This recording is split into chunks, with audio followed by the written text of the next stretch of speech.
So So tell me how your style has kind of yeah, evolved and my style, yes. Well, actually, I think I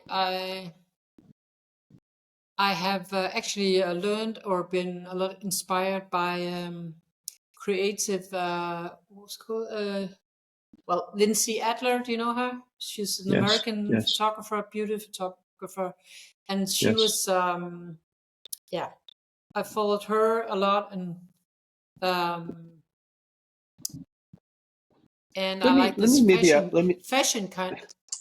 yeah. Um, Let me ask the question, to ask a photographer about their style it's it's a hard question because, mhm. do we have a style? Should we have a style?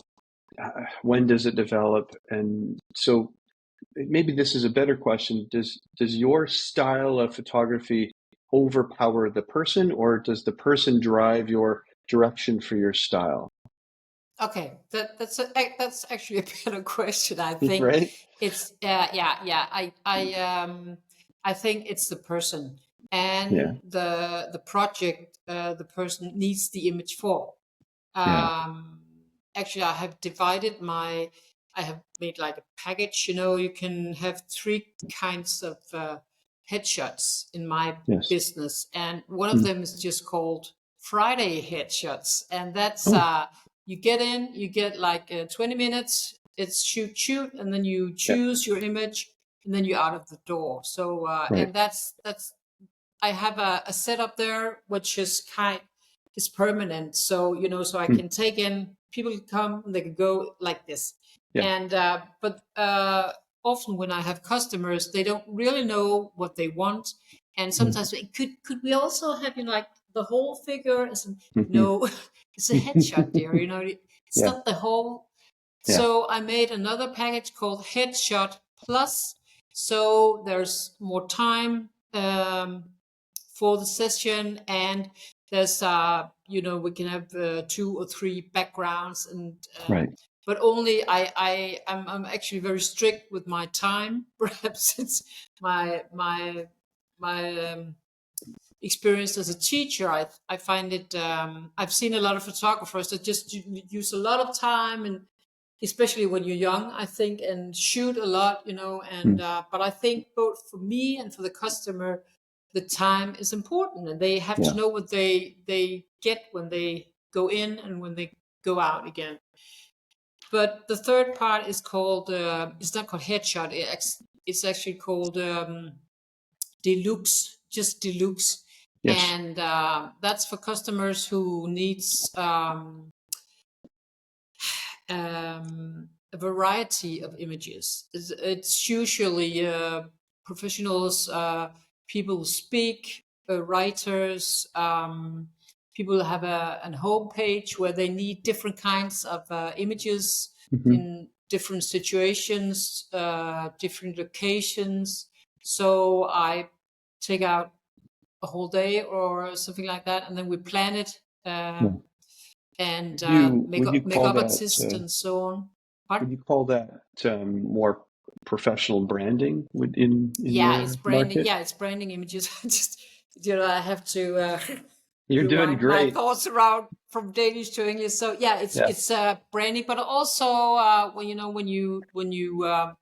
when you've written a book or something, you have to let the press know you have done Yeah. this, and then Yeah. they have different. They don't. I have people who don't want to have a journalist with a photographer who has like three Mm. minutes and take a Yeah. shot, and they want to be in control of what is coming out. So Yeah. therefore, they have this also for social media, but also for the press and so on. So they have this kind of storage of images. They can Yeah. just they typically buy 10 or 20 images. Yeah, So they have the assets in place that they can give out when they need they do a press release, exactly. right? Yeah, Yeah. yeah, yeah. But So that's a whole other game than a headshot in the studio, than Friday headshot or headshot plus. yeah. Plus, yeah. Do you have a preference to shooting in studio or shooting on location? No, actually not. I like to shoot anywhere I Yeah. can. But of course, there's some advantages shooting in a studio, because I know the studio, I know the lights, I know what I can do and what I Yeah. cannot do. And if I shoot on location, I prefer to get there first. But if it's outside, for example, in Denmark, the weather is not quite as good all the time. So Right. we always have to see, oh, is it raining? Is it windy? Is it, it's cloudy, and so on. But I've actually sometimes a studio can be limiting, because Yeah. we tried this, and it's also it's mostly up to me. What's Yeah. if I don't have the idea, the customer doesn't have it. So, Mhm. but I find it Sometimes an environment can bring some inspiration to the shoot, right? Yeah. exactly, and but it's also, yes, because you have your skills and your creativity, and together with the unknown, or Yeah. there's more. Well, it's probably more creative. It's not Mhm. so. Or more creative things can evolve Yeah. when you are on a location. One And of the things that rainy weather can also be kind of can be, right? great. Yeah, One yeah. of the things that I will tell our clients or an assistant or someone who is learning is that on any given shoot, I bring along two things. One, intention, and secondly, and maybe most importantly, open-mindedness, so Mm, that you can then react to the environment, the lighting, the rain, weather, exactly. right? And so Yeah. I think that's the fun part about not having Mm, a formula to a style, right? exactly. Yeah, And then just try to do what you can do with your skills and yeah, with what shows up sure. at the scene, if you could say Yeah. like that. When you're Yeah. when you have a job to do, and maybe more so when you have to go on location and it's a larger project, is there anything that you do to prepare yourself, to prepare your mindset to be open-minded, or is there anything that sort of is kind of practices that you go through in your own mind? Well, depends. I mean, I always overpack. Right. I don't know if it's That's a the fit, teacher. That's the teacher in you, right? Be but prepared. probably I always have too many lenses, Yeah. much light. But I just I don't want to go. I don't know how to say this in English, but I want to be prepared. Yeah. For, Yeah. and usually I don't use half of the things I'm dragging with me, but it gives me a sense of okay, if this happens, I can use this, and that's happened, I can use that, and Sure. so but you cannot always prepare. I mean, Yeah. that yeah, I once had a Aarhus has an airport, and they have had a few new directors. And every time, Yeah. do you call it a director? You don't? Director? Sure. Manager. Yeah. Yeah, yeah, okay, yeah. Director, Manager. manager. Yep. Yeah, of the airport. And whenever they get a new one, they need a headshot for the Yeah. press and so on. And once I was, can you do a headshot here and there? And yes, I can do that. Well, we have 20 minutes. Okay, and I can get out there, and it's foggy and you cannot see a thing. And inside the airport, it's not like it's not so it's not very interesting. But Inspiring. and actually, when I came out there, he was they were rebuilding, and there were workers everywhere, and it was like, Yeah. Jesus, what do I use here? It Yeah. has to be something interesting. And Hmm. then I found like there was like this these rolling stairs, and underneath Yeah. that one there was a blue wall, and that was their signature color. And Hmm. then there was some light that came down, so there was we call it kind of thing of the background. You could see shadows Yeah. and what do you call that? Like Would say it in your language. It's okay. yeah, there was no graphic, something graphical. Graphic, sure. Yeah, graphical. Yeah, the background was graphical, and it looked really nice. And then Hmm. I just had one spot with me, and I took the shoots, and it was perfect. He loved it, and they loved it. And it's not like I didn't know that that there was that it should be like that. I Hmm. could have taken any kind of other typical shoot, but they loved it because it was the blue color that was like Hmm. their signified So color. it makes me think of my next question, which is actually kind of Hmm. falls into this. When you're on location, it's probably going to happen more on location than in the studio, but are there any sort of, like I call them happy accidents, like things that you weren't expecting to happen that you think, oh my gosh, that's cool. Is there anything that comes to mind that, Yeah, well, actually, this one was one of the things that came into my action, or into my memory about that, and but also another thing I found out, and that's both on vacations and in the studio, because yeah. sometimes when you direct people, you can stand like this and like this, Hmm. lower your shoulders, all these things you say to people to relax and to look good. Sometimes you get like a bit cramped, Yeah. and or people are like, oh, should it be like this or this, and they get insecure. And I Hmm. always have music with me. I relax when I can hear music in the background. People Yeah. relax when they can hear music in the background. And I had a one once I had a young he's a cartoon artist and draws, and Yes. he needed some press photos as well. And he was like, I don't know how to, he was young, and it's like, can you stand like this? And then all of a sudden I said, okay, do you like music? Yes, yes. Okay, what do you like? I love Eminem. It was just okay, we'll put some Eminem. And then he danced, Loosened and up. it was, yeah, he loosened up, and he was dancing. Actually, I took the shoots while he was dancing, and that Ah, just gave this life and unpredictable. I couldn't have instructed him to stand like he did when I took the images or the portraits of him. So actually, I often use that now. yeah. Just tell people, can you just dance a little bit?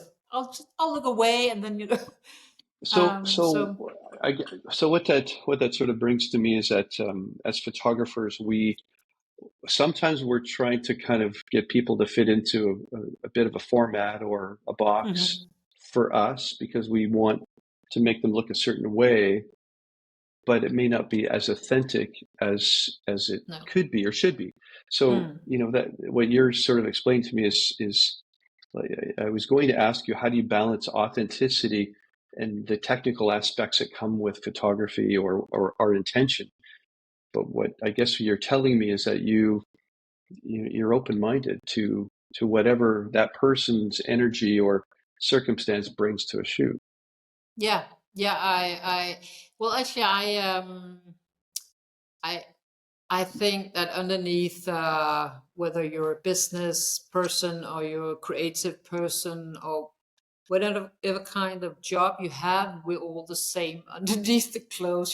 So, and I'm very relaxed myself as a Hmm. person, and I think that I'm relaxed, and I'm not insecure with my skills in Hmm. photography, so that I have, maybe that sounds like, but I'm not. I'm actually quite sure. Oh, if that doesn't work, then we try this, and they Yeah. feel the security in me, and then they relax Yeah. and are a bit more themselves. Yeah. Um, So you have a background being a teacher, and mhm, you did that for a number of years. At mhm. what point did you start referring to yourself not as a teacher, but as a photographer? If you were to meet a Well, total stranger yeah, and they ask you, "What do you do?" yeah. At what point did that happen? Well, I think, that's a good question. I think when I stopped totally being a teacher, I went to uh, say I'm a photographer, but actually I felt a bit like I was cheating because I wasn't educated as a Yeah. photographer. Yeah. I'm self-educated, so I thought, oh, you cannot say that because you don't have Yeah. the education, and Hmm. that's probably because I have a background in the In education education. system. Yeah, I think, but yeah. So yeah. One of the things, my wife, her name is Jennifer, And I think you met her when we did our Christmas Yeah. video. Yes, I And can Jennifer was remember. Yeah. a junior kindergarten teacher for many, many years, maybe 20 years before we met. And now she doesn't do that. She works with me with Headshots Matter and with the studio. And she's always taking photographs, but personal photographs. And I have to remind her, you are a photographer. What makes one a photographer is I think, when you blend your curiosity and your ability to work this technical machine called a camera, and you can actually create something. So training, learning, in my opinion, we all learn in different ways, and you would know that Exactly. more than anyone because you taught kids, and Yeah. just like all kids learn differently, right? Exactly. So you photograph. What I'm learning is you photograph business people, and you photograph sometimes actors, creative people as Yeah. well. Yeah. But What? I have a wide variety of people. I divide them into professionals or private Right. people. Yeah, And so, is your or approach different? customers. Pardon? Is your approach, if you're photographing an actor or Mm-hmm. a business person, is your approach different when they come to you? By with the lighting or personal Yeah, or just in what you're trying to bring out, or is it always still about trying to tell a story? no. I mean, Friday headshots, for instance, or headshot plus is normally I know what kind of customer it is before they get into the studio because they Hmm. book online and Mm-hmm. I know what they're coming for and they it's very described. So, but the other I always when it's deluxe and they want more than 2 or 3 images. Mm-hmm. I usually I make a mood board for them. So So and then they pick before they even come. exactly. Ah. So that I, they often describe what they want, and then I make this mood board, and then Hmm. they look at it and pick some of the images they like, Hmm. and then we talk about we plan the shoot on the phone because I find that instead of standing there, like oh, what should we do now? Yeah, yeah. It's so that they get what they would like, and Hmm. then of course we plan the shoot. So yes, that's different Hmm. So than the again, one. what I'm hearing, and I like this because it's a little bit of how we do it too, is you have intention, but you also have Yes, open-mindedness. You yeah, can of course, adapt yeah, to that person's personality, whether they're shy exactly, or want to yeah, dance or right. yeah, exactly. And also Um, how for how long some people they're just like, whoa, I'm here, just shoot. yeah. And a lot of people or most people Hmm. they take a bit of time before they like loosen up and you Yeah. can catch them if you yeah. Do you think it's a different? Do you think it's different for a female photographer versus a male photographer in Denmark in the business of commercial photography and headshot photography? I don't know. I'm not quite sure. I think we're actually a lot of women Yeah. photographers in Denmark, but I think perhaps if you make commercial photography, perhaps some will think that men are better, but it's not. There's actually a lot of women in Hmm. also as video video photographers. No, I don't think that's the bigger difference because, well, perhaps if you have children and so on, perhaps it's. I've seen a few male photographers with small children, and that wasn't. Hmm. They weren't the best at that, Yeah. Not as natural. but again, you can depends on who you are as Yeah. a person. I think. Yeah, Yeah. Yeah. I think you have to Um, be. Yeah. if you could somehow give your younger self, like when you were younger and you had a choice of becoming a teacher, or maybe doing something else, what advice would you, if you could give that younger woman advice, what would it be? The younger photographer or the younger Younger teacher? photographer, younger Okay. photographer. Okay. One advice is trust your instincts, Hmm. trust your ideas, and just do it. That's something I battled with for a long time. I was like, Yeah. oh, I don't think so. I had an idea, and it's probably not good enough. But then I started, yes, you do it, do it. Yeah. Because when I came home, I was like, why didn't I try that? Yeah. So I think you should, even though you think, oh, this is a total stupid idea, and the customer doesn't like it, just do it anyway. It might be a Yeah. total stupid idea, but it also might be a perfect idea, and they think, wow, that's Yeah. interesting, that's something different.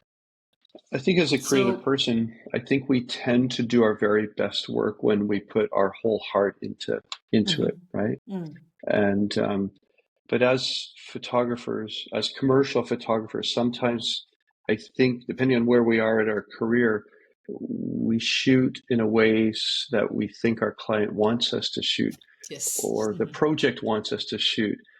But Mm, when we look, I think when we both look back at our body of work, the photographs that we know that will stand the test of time are the ones that we did with our own creative mm, conviction, right? yeah. No, I Yeah, think you're absolutely right. Yeah, yeah. It takes a long time to trust in that conviction, though, and some it people does. Yeah. never get it. Mm, One of the things that I try to tell younger photographers is to don't worry too much about that, because I think in order to photograph um, portraiture, headshots and portraiture well, is to be not to be too bossy and not to be too ego driven, and to be mm, humble and to be open to that mm, person's personality, because you know they're super nervous to be photographed, mm, and so if we come in with too much kind of heavy-handedness, it can mm. sometimes not let them come out of themselves. Exactly. Right, right.